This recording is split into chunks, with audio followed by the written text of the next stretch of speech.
प्रिय दर्शकों, एक बार फिर डी के मोटिवेशन यूट्यूब चैनल में आप सभी का स्वागत है। बंदर ने बताया कि आखिर क्यों दिया था।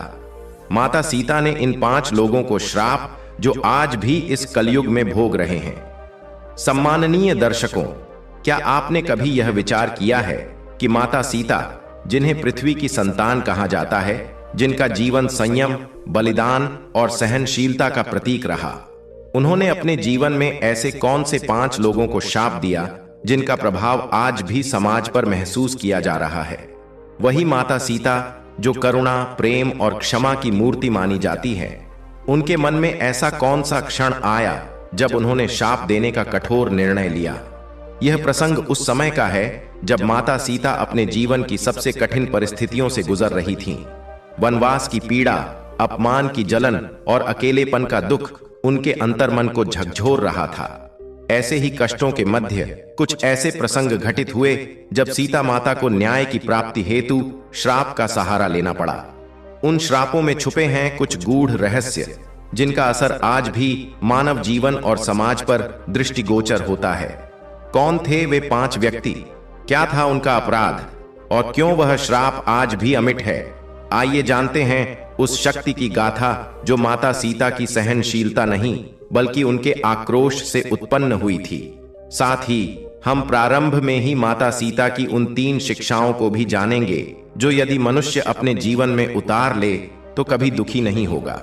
तो बिना विलंब किए, अगर आप हमारे चैनल पर नए हैं तो चैनल को सब्सक्राइब करें, वीडियो को लाइक करें। तो चलिए शुरू करते हैं। यह बहुत प्राचीन काल की बात है। विराजपुरी नामक एक नगरी थी जहां धर्मेश्वर नामक एक अत्यंत पराक्रमी और धर्मनिष्ठ शासक राज्य करता था। वह राजा बहुत ही कुशल प्रशासक था और अपनी प्रजा की हर आवश्यकताओं का ध्यान रखता था। इसी कारण उसकी जनता उससे अत्यधिक स्नेह रखती थी और संतुष्ट रहती थी। राजा के पिताश्री का कुछ समय पूर्व निधन हो चुका था, जिस कारण धर्मेश्वर को अचानक ही राजगद्दी संभालनी पड़ी। उस समय वह अभी युवावस्था में ही थे। राजा के पिता ने उनके जीवन काल में उनका विवाह नहीं करवाया था। यह नहीं कि वे विवाह नहीं करवाना चाहते थे, बल्कि एक विशिष्ट कारण था जिससे विवाह संभव नहीं हो पाया। जब राजा के पिताश्री इस संसार से विदा हो गए तो धर्मेश्वर राज्य के सिंहासन पर आसीन हुए। उनकी माता सुरभि देवी अब राजमाता बन चुकी थीं। राजमाता के मन में पुत्र के विवाह की चिंता निरंतर बनी रहती थी। वे समय समय पर किसी संत, मुनि या ज्ञानी पुरुष से परामर्श लेती रहती थीं, किंतु समस्या अत्यंत विशिष्ट थी। एक बार महात्मा सत्यव्रत ने धर्मेश्वर को शाप दे दिया था, तुम्हारे विवाह के साथ ही तुम्हारी मृत्यु निश्चित होगी। यह प्रसंग तब का है जब धर्मेश्वर अभी बालक ही थे। उसी समय से उन्हें शिकार करने की बुरी लत लग गई थी। राजकुमार जब तक 2-3 पशुओं का शिकार न कर लेता, उसे चैन नहीं मिलता था। राजमाता ने कई बार उसे समझाया था, पुत्र, हिंसा करना अनुचित है। केवल अपने आनंद के लिए किसी प्राणी की हत्या करना धर्म की राह नहीं है। परंतु राजकुमार का उत्तर होता, माता, हम क्षत्रिय वंश के हैं। हमारे पूर्वजों का संबंध सदियों से युद्ध और पराक्रम से रहा है। यदि हम अहिंसा की राह पर चलेंगे तो कल कोई सामान्य मनुष्य भी हमें सिंहासन से उतार देगा। मैं शिकार इसलिए करता हूं ताकि मुझे रक्त देखकर भय न लगे, ताकि युद्ध में मैं निर्भीक रहूं। राजमाता बोली, तुम्हारी बात में कुछ सच्चाई हो सकती है पुत्र, परंतु संपूर्ण सत्य नहीं है। इसलिए शिकार अवश्य जाओ, किंतु सीमित रूप से। माह में 1-2 बार और फिर धीरे धीरे साल में केवल 1-2 बार। किंतु एक बात का सदैव ध्यान रखना, किसी तपस्वी या साधु के आश्रम के समीप कभी शिकार मत करना। वहां के सन्यासी अपने आश्रमों में कई पालतू पशु पालते हैं, हिरण, सिंह, बिल्ली आदि। तुम नहीं पहचान पाओगे कि कौन सा प्राणी पालतू है और कौन नहीं। अतः ऐसे स्थान से दूरी रखना ही उचित होगा। राजकुमार ने अपनी माता से कहा, माता, मैं इस बात का अवश्य ध्यान रखूंगा। उसके बाद वह जब भी शिकार पर जाता, साधु के आश्रम से दूरी बनाए रखता। परंतु विधि का विधान कौन टाल सका है। कई बार मनुष्य सावधानी बरतता है, फिर भी भाग्य अपना खेल खेलता है।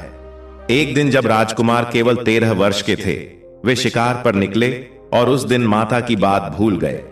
एक सुंदर हिरण उनकी आंखों के सामने आया और वे उसका पीछा करने लगे। हिरण भागता हुआ एक आश्रम की ओर चला गया। वही आश्रम जहां एक तपस्वी रहते थे। वह हिरण उन्हीं महात्मा का प्रिय प्राणी था जिसे वे पुत्रवत स्नेह देते थे। लेकिन राजकुमार की दृष्टि केवल शिकार पर केंद्रित थी। न उन्हें आश्रम दिखा, न महात्मा और न कोई चेतावनी। उन्होंने दौड़ते हुए तीर चला दिया। हिरण मरते मरते जाकर महात्मा की गोद में गिरा। अब महात्मा का क्रोध नियंत्रित नहीं रहा। उस समय वह महात्मा इतनी तीव्र क्रोधाग्नि में जल रहे थे कि वे राजकुमार को अपने योग बल से उसी क्षण राख कर देना चाहते थे।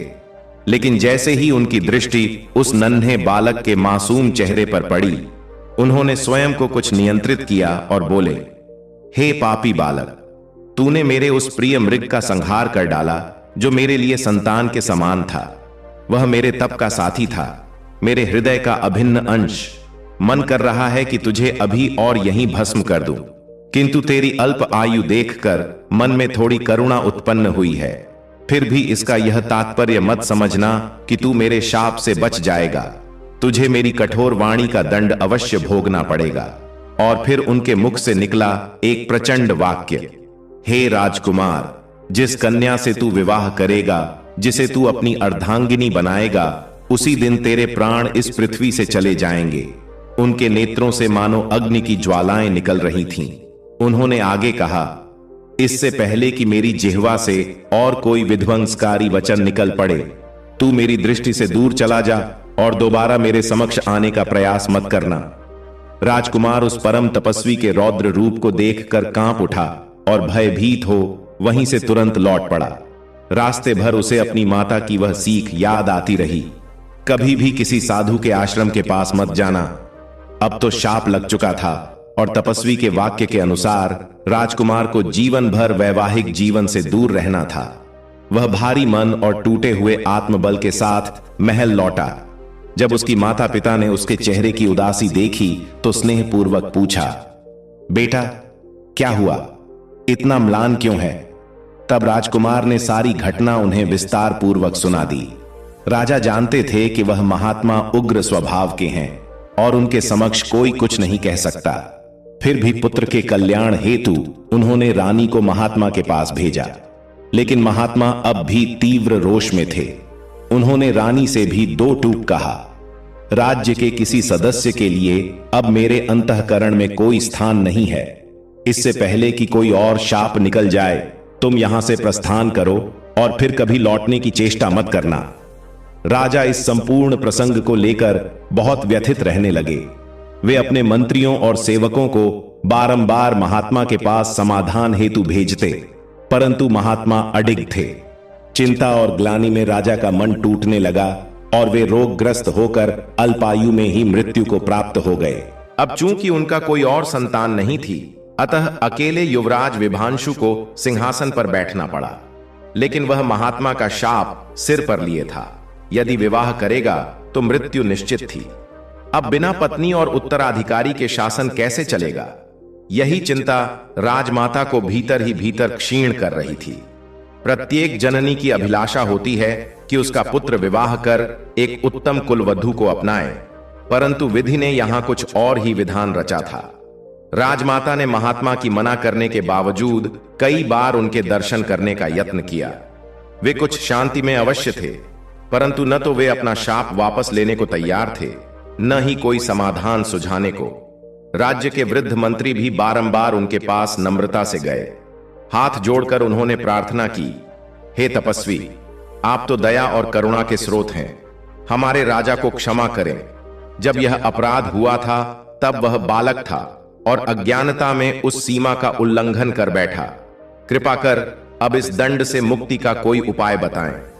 किंतु महात्मा अपनी बात पर दृढ़ रहे। उन्होंने स्पष्ट शब्दों में कहा, यहां से चले जाओ। मैं उस अहंकारी और स्वार्थी राजा को क्षमा नहीं करूंगा, ना ही उसके कुल को। यदि उसका वंश नष्ट हो जाए तो यही इस जनसमूह की भलाई होगी। तभी कोई योग्य व्यक्ति जनता से निकलकर राजा बनेगा। मंत्री अत्यंत दुखी मन से लौटे। राजमाता ने अब स्वीकार कर लिया कि महात्मा के शब्दों से मुक्ति असंभव है, परंतु उन्होंने साहस नहीं छोड़ा। इधर राज्य में भीषण दुर्भिक्ष आ पड़ा। खेत बंजर हो गए और लोगों ने अनाज भी संचित नहीं किया था।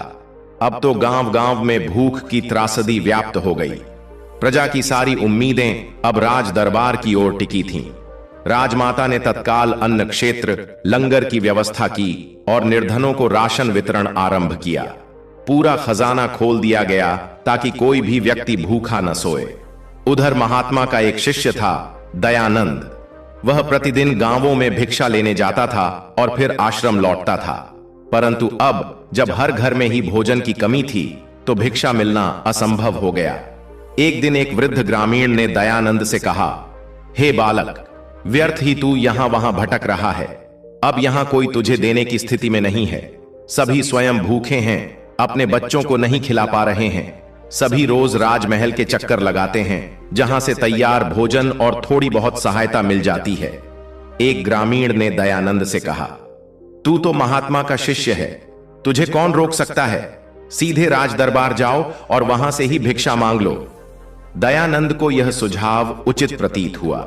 उसने मन में विचार किया कि वास्तव में मैं यूं ही निरर्थक गांव गांव भटक कर स्वयं को व्यर्थ कष्ट दे रहा हूं। अब मुझे सीधे राज दरबार की ओर ही जाना चाहिए। शिष्य दयानंद महल की दिशा में निकल पड़ा। जब वह राजमहल पहुंचा, उस समय राजमाता सभा में उपस्थित थीं। दयानंद ने दोनों हाथ जोड़कर निवेदन किया, माथे, मैं वन में निवास करने वाले एक तपस्वी का शिष्य हूं। मैं आपसे भिक्षा की याचना करने आया हूं। यह सुनते ही राजमाता के चेहरे पर एक दिव्य चमक फैल गई। उन्होंने मन ही मन कुछ विचार किया और फिर मधुर स्वर में बोली, हे शिष्य, वर्षों के अंतराल के बाद आज कोई संत का शिष्य हमारे राजद्वार पर पधारा है। यह अत्यंत आनंद का विषय है। मैं तुम्हें जो भी चाहो वह प्रदान करूंगी, किंतु पहले मेरी एक छोटी सी जिज्ञासा शांत करो। शिष्य ने श्रद्धा से सिर झुका लिया। राजमाता ने पूछा, क्या तुम्हारे गुरुदेव सदैव क्रोधित रहते हैं या कभी किसी से स्नेह भी करते हैं? उन्हें सबसे प्रिय क्या वस्तु है? दयानंद ने उत्तर दिया, माथे, महात्मा अत्यंत करुणामय हैं, परंतु जब वे किसी पर अप्रसन्न होते हैं तो उसे कभी क्षमा नहीं करते। जिनसे उन्हें विरोध हो जाए उनकी उपस्थिति मात्र से ही वे चिढ़ जाते हैं। यदि कोई शिष्य भी त्रुटि कर बैठे तो वे उसे आश्रम से बाहर निकाल देते हैं। फिर वह मुस्कुराया और बोला, किंतु एक ऐसा भी तत्व है जिससे वे कभी अप्रसन्न नहीं होते, जिसे वे सबसे अधिक स्नेह करते हैं। यदि उससे वे रूठ भी जाएं तो उसे मनाने के लिए हर संभव प्रयास करते हैं। राजमाता ने उत्सुकता से पूछा, कौन है वह भाग्यशाली जिससे तुम्हारे गुरुदेव कभी रुष्ट नहीं होते? दयानंद ने कहा, माता, वह हैं उनकी सुपुत्री योगश्री। महात्मा उसे अपने प्राणों से भी अधिक प्रिय रखते हैं। अब वह युवती हो गई है, परंतु आज भी वह बाल सुलभ हट करती है।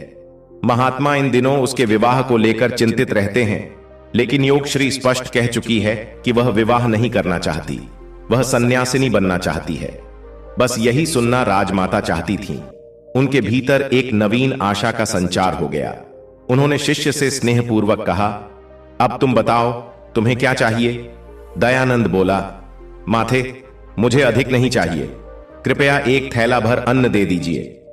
राजमाता ने प्रेम पूर्वक अन्न प्रदान किया और उसे विदा किया। उसके पश्चात वे अपने कक्ष में गईं और पुत्र विभांशु को बुलवाया। उन्होंने कहा, बेटा, मैंने गहन विचार किया और अब तुम्हारे विवाह का एक उपाय खोज निकाला है। विभांशु बोला, मां, मेरा तो किसी भी स्त्री से विवाह संभव नहीं, मेरी तो नियति ही ऐसी है। राजमाता ने कहा, इस प्रकार की मूर्खता की बात मत करो। मैं तुम्हें कोई कुटिल चाल नहीं बता रही हूं। वन में जो महात्मा निवास करते हैं उनकी पुत्री योगश्री है। वह उनके हृदय की सबसे कोमल भावना है। यदि तू किसी तरह उसे विश्वास दिला सके कि तू उससे सच्चा प्रेम करता है और यदि वह भी तुझसे आत्मीय लगाव करने लगे, तब विवाह का प्रस्ताव रखो। यदि वह स्वयं विवाह के लिए हामी भर दे तो महात्मा को भी अपने श्राप से कोई मार्ग निकालना ही पड़ेगा। यही एक रास्ता है जिससे तुम उस अभिशाप से छुटकारा पा सकते हो। विभांशु ने संकोचपूर्ण स्वर में कहा, मां, यह सब कुछ मुझे एक धोखे जैसा प्रतीत हो रहा है। राजमाता ने शांत और प्रेमिल आवाज में कहा, बेटा, यह कोई कपट नहीं है। मैं तुझसे छल की बात नहीं कर रही। मैं बस यही कह रही हूं कि तुम योग श्री से निष्कलंक प्रेम करो, उसे अपना जीवन साथी बनाओ। जब सच्चे मन से प्रेम किया जाए और उस स्त्री को सम्मान के साथ रानी बनाया जाए, तब यह कोई धोखा नहीं होता। प्रेम तो ईश्वर की आराधना के तुल्य होता है। जहां प्रीति होती है वहां प्रभु का वास होता है, और जहां कलह और क्रोध होते हैं वहां दानवों का निवास होता है। तू शिकार का आनंद लेने वाला था, अब प्रेम की साधना कर। जैसे जैसे तेरा प्रेम पवित्र होगा, वैसे वैसे योग श्री स्वयं तेरे पास खींची चली आएगी। विभांशु ने मां की शिक्षाओं को श्रद्धा पूर्वक सुना और उन्हें मन में बसा लिया। अब वह प्रतिदिन वन में जाने लगा, किंतु अब उसका उद्देश्य किसी वन्य जीव का शिकार करना नहीं, बल्कि एक तपस्वी की पुत्री का स्नेह पाना था। महात्मा के आश्रम की उत्तर दिशा में एक सुंदर सरोवर था। विभांशु ने देखा कि योगश्री प्रतिदिन उस सरोवर से जल भरती, स्नान करती, पुष्प चुनती और फल इकट्ठा करती। वह सदैव आत्मलीन सी प्रतीत होती, जैसे संसार से विलग किसी आंतरिक ध्यान में लीन हो। विभांशु कई बार उसके सामने आ खड़ा होता, पर वह कभी उसकी ओर दृष्टि तक नहीं डालती। सिर झुकाए मौन रहकर मार्ग बदल लेती। एक दिन निराश होकर वह लौट आया और मां से बोला, मां, वह तो एक कठोर तपस्विनी है, मेरी वहां कोई बात नहीं चलेगी। राजमाता मुस्कुराई और बोली, बेटा, यही तो अंतर है, तू अभी तक प्रेम की सच्ची भावना को समझा ही नहीं। जो सच्चे प्रेमी होते हैं वे तो पत्थर में भी प्रभु के दर्शन कर लेते हैं। प्रेम समय मांगता है। कोई फसल एक दिन में नहीं लहलहाती, कोई पुष्प एक रात्रि में नहीं खिलता। तुझे कई मास, शायद वर्षों तक प्रयत्न करना पड़े, परंतु जिस दिन वह तेरी पत्नी बनेगी, उस दिन तू ऐसा पुण्य अर्जित करेगा जो 1000 यज्ञों से भी बढ़कर होगा। विभांशु ने फिर एक बार मां की वाणी को श्रद्धा से ग्रहण किया और अगली भोर पुनः वन की ओर निकल पड़ा। अब वह प्रतिदिन आश्रम के इर्द गिर्द रहने लगा, परंतु इस बार बिना किसी शिकार के। ग्रीष्म ऋतु के दिन थे। एक दिन टहलते टहलते उसे तीव्र प्यास लगी, तो वह जलाशय की ओर चल पड़ा ताकि जल ग्रहण कर सके, किंतु उसका चित्त अब भी योग श्री के चिंतन में ही रमा हुआ था। उसी समय योग श्री भी उसी सरोवर से जल भर रही थी। जैसे ही विभांशु जल पीने के लिए सरोवर में उतरा, अचानक उसके चरण को किसी भारी वस्तु ने पकड़ लिया। जब उसने नीचे झांक कर देखा तो पता चला कि वह एक मगरमच्छ था। राजा विभांशु के तो जैसे प्राण सूख गए। उसे अपनी मृत्यु निकट प्रतीत होने लगी और जीवन से समस्त आशाएं समाप्त होती जान पड़ी। मगरमच्छ राजा को खींचकर जल के गहरे भाग की ओर ले जाने लगा। उसी क्षण संयोगवश योग श्री की दृष्टि उस ओर गई। जब उसने देखा कि कोई मगरमच्छ एक युवक को खींच रहा है, तो वह खुद को रोक न सकी। उसने उच्च स्वर में मगरमच्छ से कहा, हे जलचर, इस राजा को छोड़ दो। यदि तुम्हें अत्यधिक भूख लगी है तो मुझे खा लो, किंतु इस राजा को निगल कर मेरे पिता के यश को कलंकित मत करो। मगरमच्छ मानो योगश्री की बातों को बड़े ध्यान से सुन रहा हो। उसने तुरंत ही राजा को छोड़ दिया और जल की गहराइयों में विलीन हो गया। राजा किसी प्रकार तैरकर किनारे पर आया। उसका संपूर्ण शरीर कांप रहा था। उसके होंठों से कोई शब्द नहीं निकल पा रहे थे। वह कंपाते स्वर में बोला, देवी, आपने मुझ पर बहुत बड़ा उपकार किया है। यदि आप इस क्षण वहां नहीं होती तो मेरी निसंदेह मृत्यु हो जाती। आपने संकट की घड़ी में मेरा जीवन बचाया है। कृपया बताइए, मैं इस उपकार का प्रतिदान कैसे चुका सकता हूं? योगश्री ने शांत स्वर में उत्तर दिया, राजन, इसमें कोई विशेष अनुग्रह नहीं है। यह तो मनुष्य का नैतिक दायित्व है कि वह संकटग्रस्त प्राणी की सहायता करे। मनुष्य जीवन सेवा के लिए ही मिला है। मैंने कोई महान कार्य नहीं किया कि उसका प्रतिदान अपेक्षित हो। यह तो मात्र मेरा धर्म था। आप इस कार्य को उपकार मानते हैं, यह आपकी महानता है। आप शायद भय के कारण जल नहीं पी पाए होंगे। आइए, मैं आपको जल पिला देती हूं। पहले अपने आप को स्थिर कीजिए और शांत मन से पानी ग्रहण कीजिए। योगश्री ने राजा को जल पिलाया। राजा को पूर्व में लगता था कि योगश्री अपने सौंदर्य पर अभिमान करती है, इसीलिए वह किसी को देखती तक नहीं। परंतु आज उसने अनुभव किया कि वह न केवल अत्यंत रूपवती है, बल्कि उसका हृदय भी उसी अनुपात में उदार और निर्मल है। उसमें तो अहंकार का अंश तक नहीं था। वह तो अपने परिश्रम का श्रेय तक नहीं ले रही थी। योगश्री बोली, राजन, अब आप स्वस्थ प्रतीत होते हैं, आप अपने पथ पर बढ़ सकते हैं। वह अपना घड़ा उठाकर चल दी। राजा बस उसे जाते हुए निहारता रह गया। उसने अब संकल्प कर लिया कि चाहे जो भी हो, योगश्री ही उसकी जीवन संगिनी बनेगी। उसके मधुर शब्द, घड़ियाल, यदि भूख लगी है तो मुझे खा जाओ, इस राजा को छोड़ दो, अब भी राजा के कानों में गूंज रहे थे। वह महल लौटा और सारी बात अपनी माता को बताई। राजमाता ने प्रसन्नता से कहा, बेटा, अब तू अपने लक्ष्य के अत्यंत समीप है, प्रयास जारी रख। अगले दिन राजा फिर सरोवर के समीप जा पहुंचा। उस समय योगश्री स्नान कर रही थी। राजा उस क्षण की स्मृति में ऐसा खोया कि उसे यह भी स्मरण न रहा कि किसी स्त्री के स्नान करते समय उसे नहीं देखना चाहिए। वह बस एक तक उसे निहारता रहा। योगश्री ने देखा कि राजा उसकी मर्यादा का उल्लंघन कर रहा है। वह असहज होकर बोली, राजन, आपको यह ज्ञात होना चाहिए कि जहां स्त्रियां स्नान करती हैं वहां पुरुषों का प्रवेश वर्जित है। स्नान करती महिलाओं को देखना घोर अनुचित और पाप की श्रेणी में आता है। आप एक राज्य के राजा हैं, आपके कंधों पर जन कल्याण की जिम्मेदारी है, कृपया यहां से प्रस्थान करें। राजा को अपनी भूल का तीव्र बोध हुआ। उसने योगश्री से क्षमा याचना की और तुरंत लौट गया। लेकिन उस दृश्य की छवि उसके मन में बस चुकी थी। अब वह प्रतिदिन योगश्री के स्नान के समय आता, छिपकर उसे देखता और लौट जाता। ऐसे ही 2 सप्ताह बीत गए। हालांकि योगश्री यह सब देख रही थी, लेकिन दूरी अधिक होने के कारण वह कुछ कह नहीं पाती थी। अब वह जान चुकी थी कि राजा प्रतिदिन उसे छुपकर निहारता है। एक दिन जब राजा तालाब के समीप झाड़ियों में छिपा हुआ था, योगश्री की तेज आवाज आई, राजन, एक क्षण रुकिए। संभव है आप इस राज्य के शासक हों, पर आपकी भी कुछ सीमाएं हैं। फिर आप प्रतिदिन मेरी मर्यादा का उल्लंघन क्यों करते हैं? हर रोज मुझे छिपकर क्यों निहारते हैं? राजा ने दोनों हाथ जोड़कर विनम्रता से उत्तर दिया, देवी, आपने सही पहचाना। मैं यही राज्य का शासक विभांशु हूं। सत्य यह है कि मैं आपसे अनुरक्त हो चुका हूं। मेरा मन अब मेरे वश में नहीं है। मेरे कदम अनायास ही आपकी ओर बढ़ते हैं।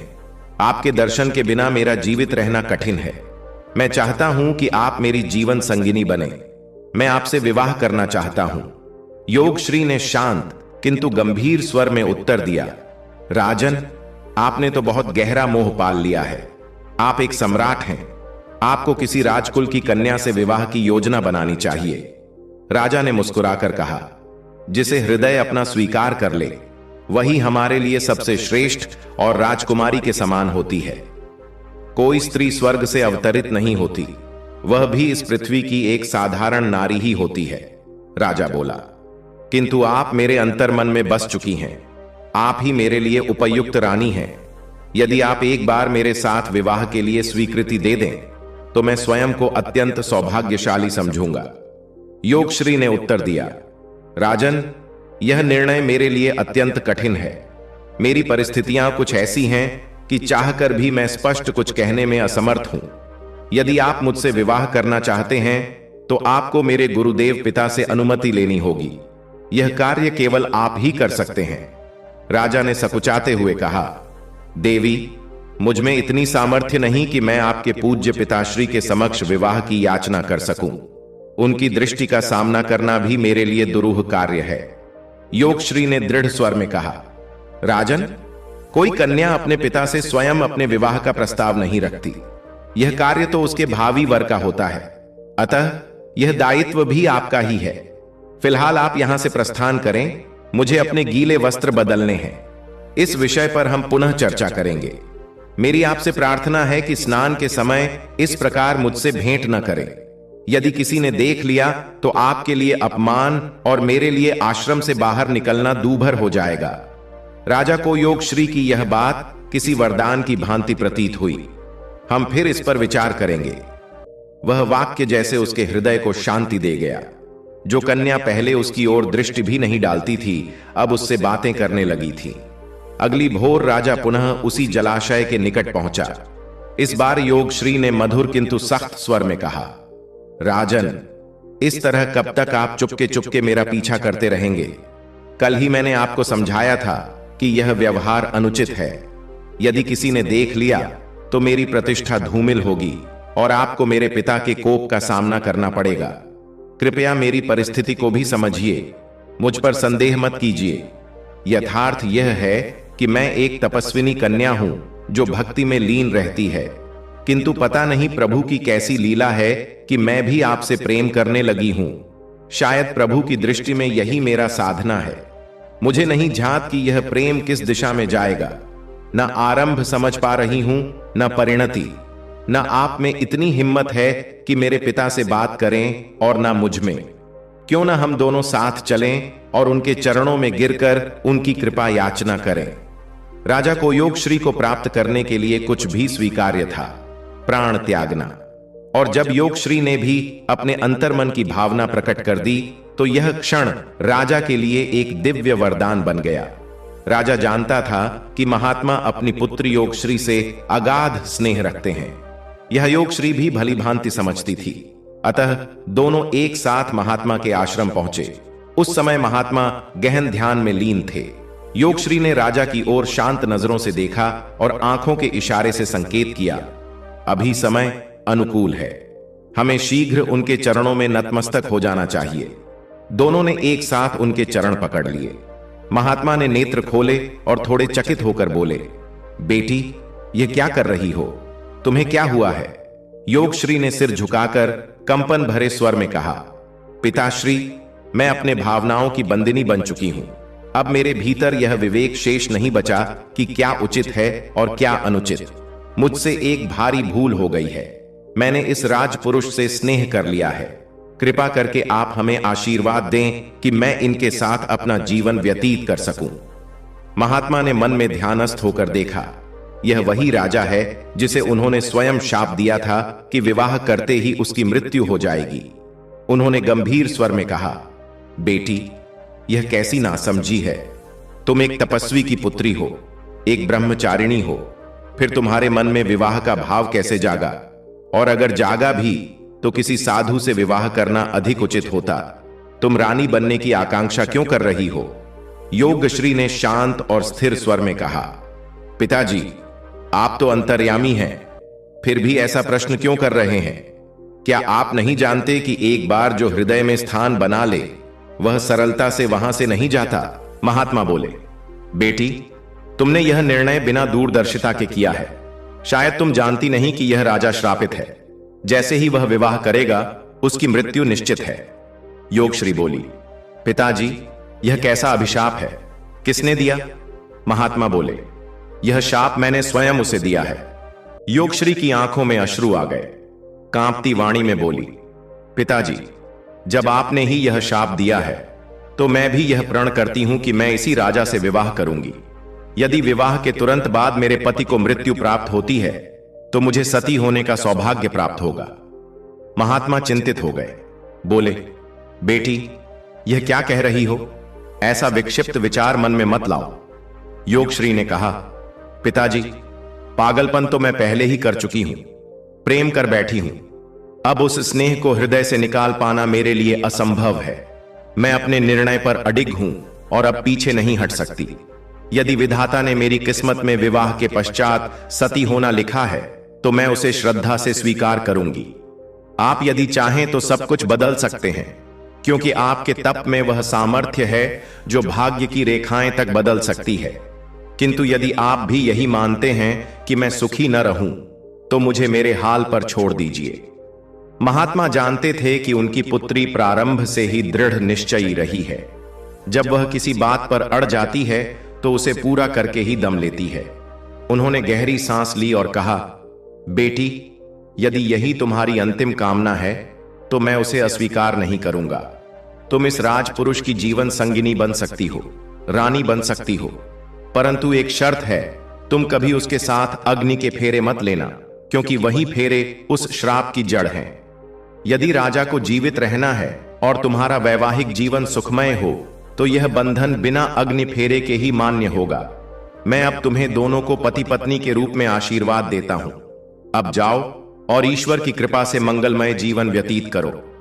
राजा विभांशु अपनी प्रिय योगश्री को साथ लेकर महल लौट आया।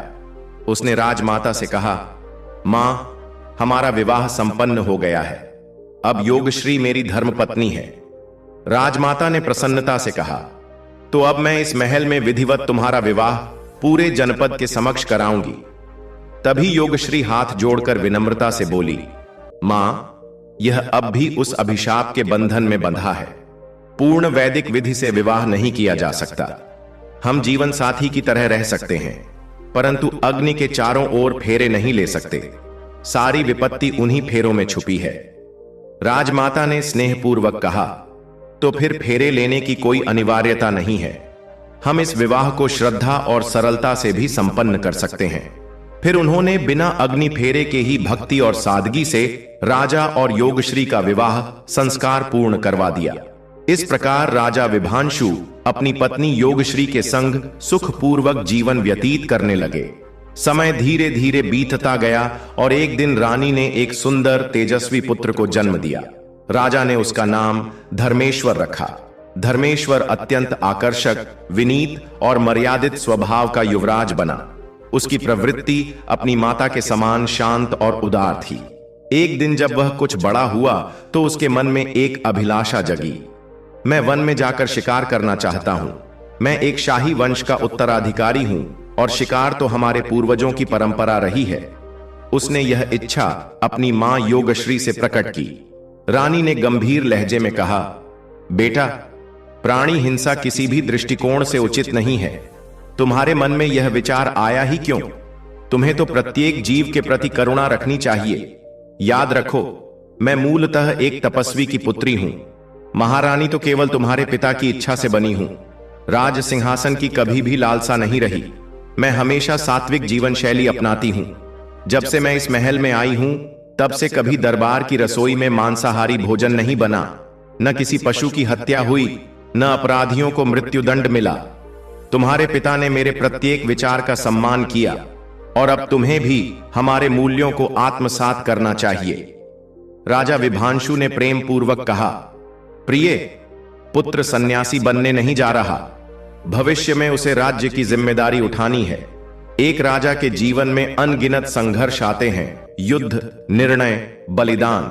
किसी भी राजा को रणभूमि में उतरना पड़ता है और केवल अहिंसा से युद्ध नहीं जीते जाते। इसी कारण से प्राचीन काल से युवराजों को शिकार के माध्यम से साहस और मानसिक दृढ़ता की शिक्षा दी जाती रही है। इसलिए कृपया इसे शिकार पर जाने से न रोकें। रानी ने राजा की बात का सम्मान करते हुए मौन में स्वीकृति दी।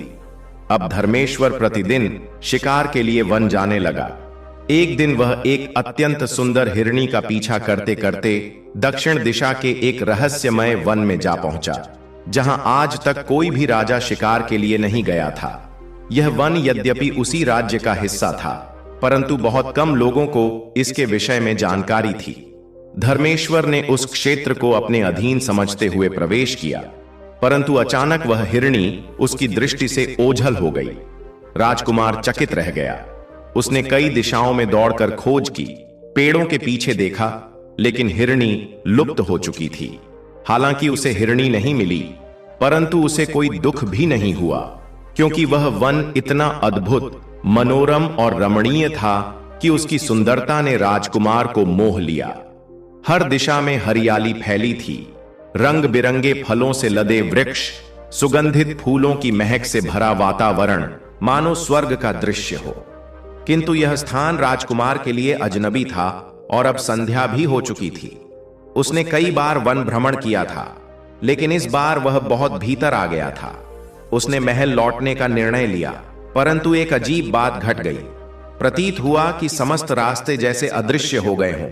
जिस ओर भी जाता, मार्ग जैसे गुम हो जाते। दिशाएं अब उसे भ्रम में डालने लगी थीं।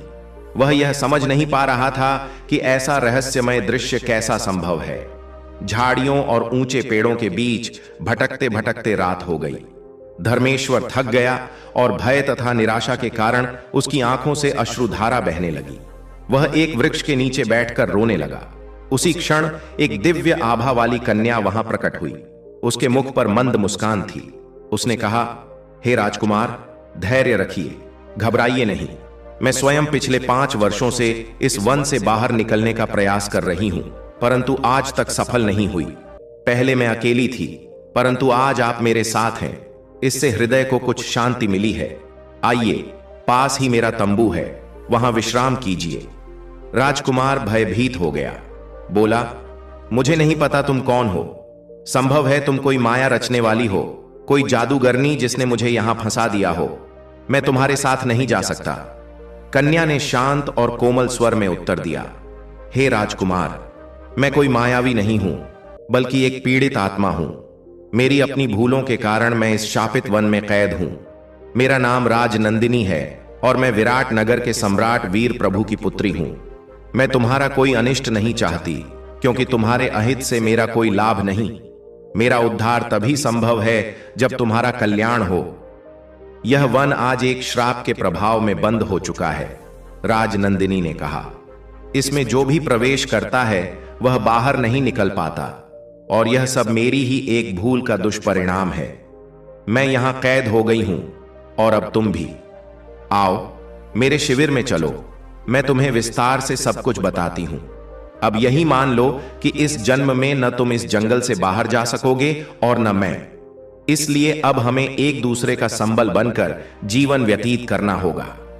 यदि तुम्हें मेरा साथ अच्छा लगे तो मुझसे विवाह भी कर सकते हो, हालांकि यह पूर्णतः तुम्हारी इच्छा पर निर्भर है। अगर किसी और कन्या ने तुम्हारे हृदय में स्थान बना रखा है, तो अब वह इस जन्म में तुम्हें नहीं मिल पाएगी। इस वन में मेरे अतिरिक्त और कोई स्त्री नहीं है, और मुझे भी अब कोई और नहीं मिलेगा।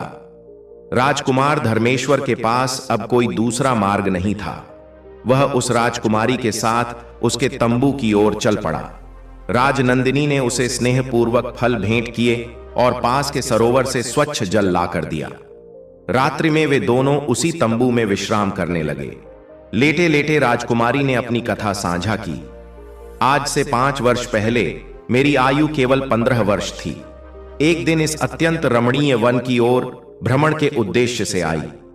यह स्थान मुझे इतना भाया कि मैंने यहां 1 माह तक रुकने का निर्णय लिया और अपना शिविर स्थापित करवा लिया। उस समय मैं बहुत अहंकारी और चिड़चिड़े स्वभाव की थी। थोड़ी सी अव्यवस्था भी सहन नहीं कर पाती थी। मेरे साथ 1000 सैनिक और सेवक थे। रात्रि में जब मैं विश्राम हेतु गई तो जंगली जीवों की ध्वनियां मुझे खलल पहुंचाने लगीं। क्रोधवश मैंने आदेश दिया कि सूरज उगने से पूर्व समस्त प्राणी इस वन से निकाल दिए जाएं।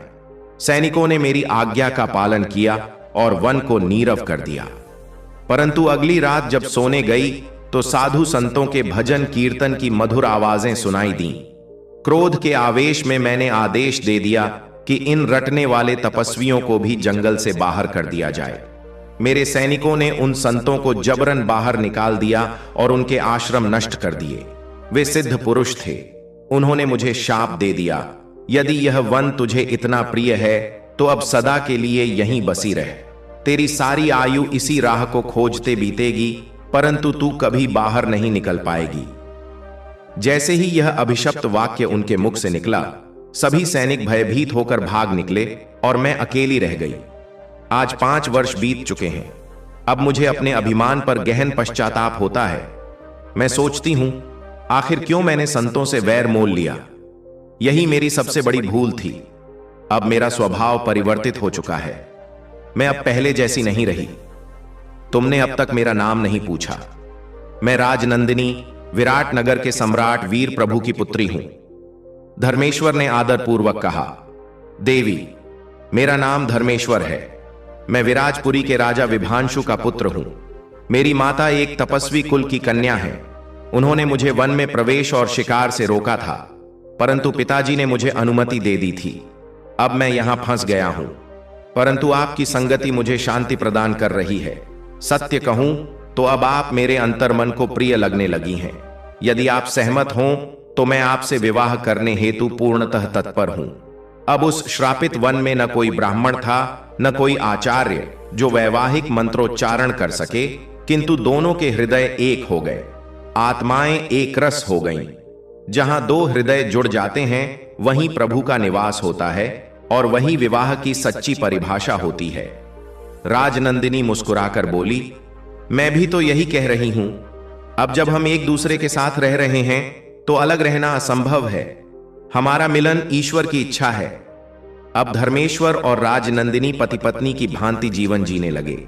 इधर कई दिन बीत जाने के पश्चात जब राजकुमार घर वापस नहीं लौटा तो राजा और रानी अत्यंत चिंतित हो उठे।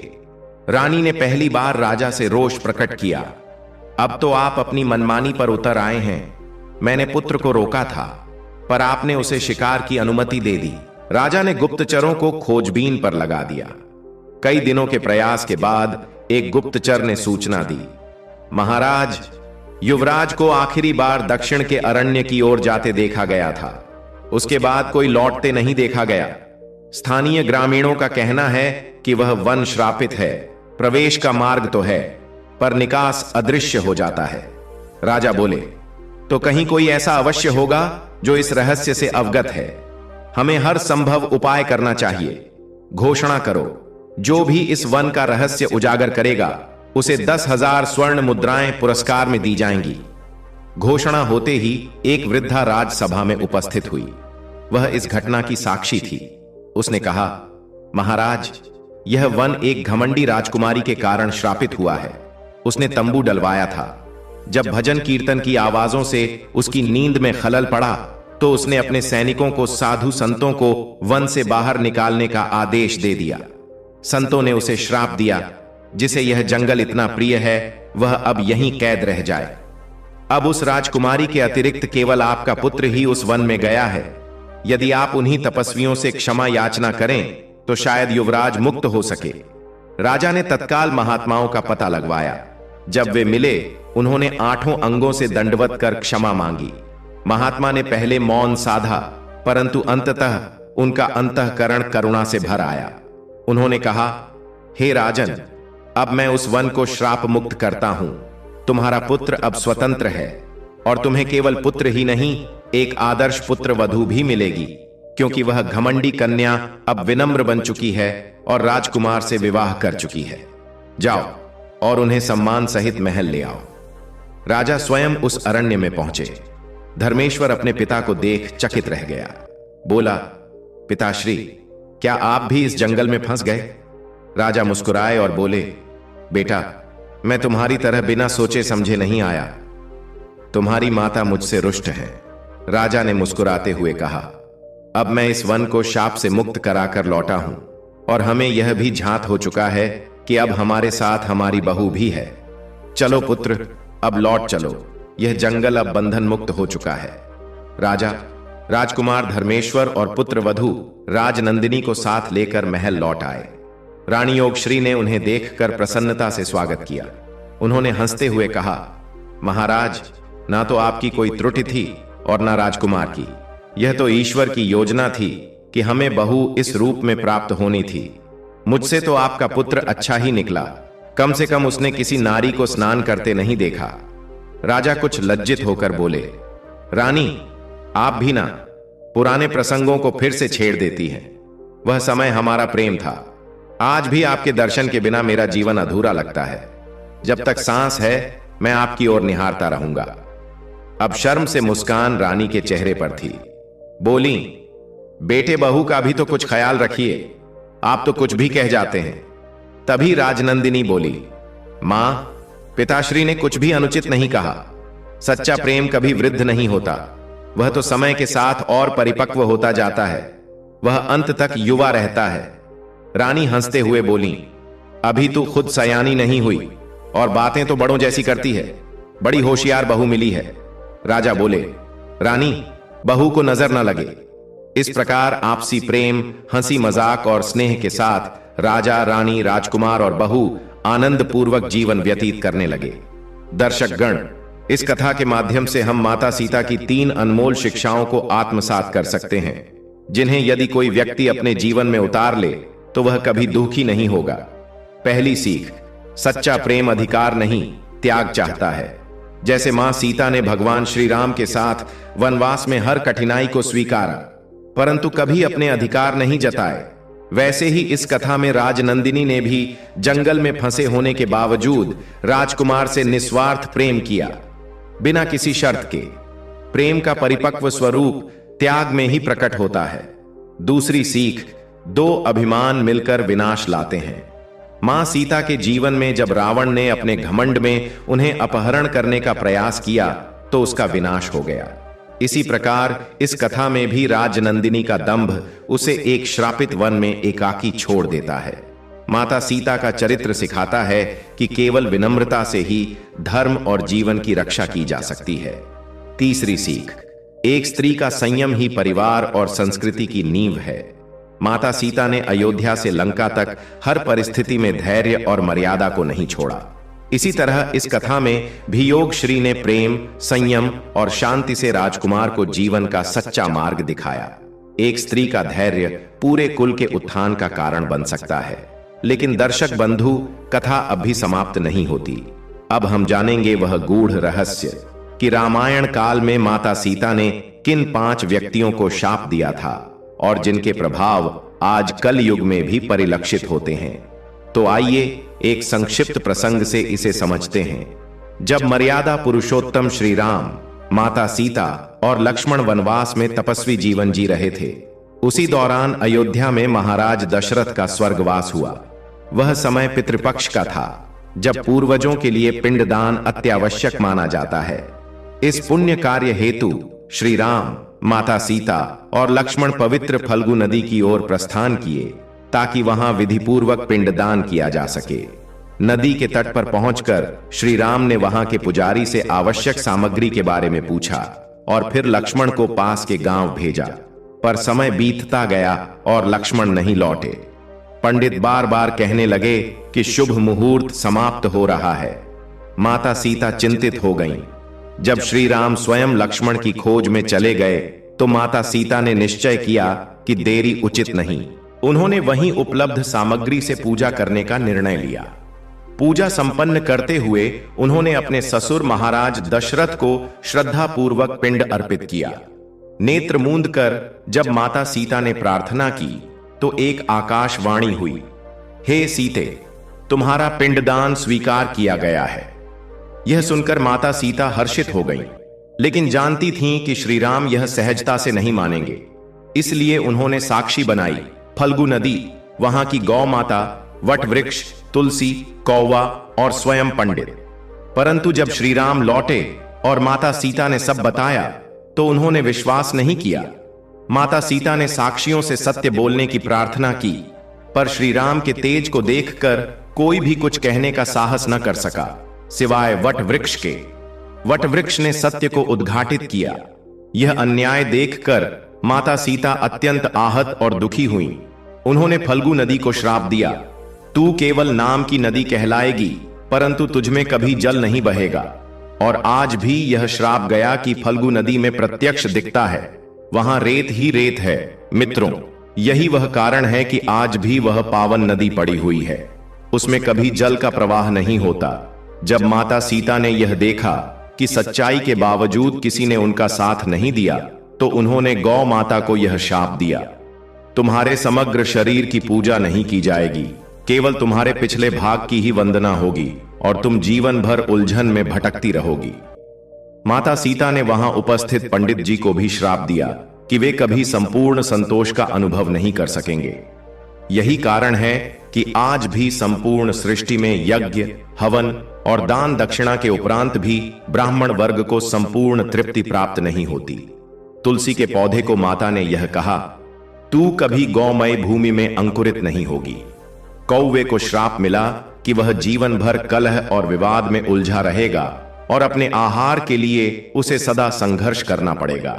किंतु जब वट वृक्ष ने सत्य कहने का साहस दिखाया तो माता सीता ने उसे आशीर्वचन दिया, तू सदा पिंडदान के अवसर पर आदर से पूजित रहेगा। मैं तुझे दीर्घ जीवन और शरण देने की क्षमता का वरदान देती हूं। तू लोगों को सदा शीतल छाया प्रदान करेगा और तेरा अस्तित्व सदा दूसरों के लिए आश्रय स्थल बना रहेगा। इसीलिए प्रिय श्रद्धालुओं, आज भी वट वृक्ष न केवल जीवित रहते हैं बल्कि दूसरों को ठंडी छाया भी प्रदान करते हैं। वे कभी पूरी तरह सूखते नहीं हैं और पूजनीय बने रहते हैं। यदि आपको यह कथा श्रद्धा, भक्ति और ज्ञान से परिपूर्ण लगी हो तो कृपया इस वीडियो को प्रेम पूर्वक लाइक करें। प्रिय दर्शकों, हम आशा करते हैं आपको यह कहानी बेहद पसंद आई होगी और आप इस कहानी से बहुत ही प्रेरणा लेंगे। तो मिलते हैं आपसे अगली वीडियो में। तब तक के लिए अपना ख्याल रखिए और खुश रहिए। धन्यवाद।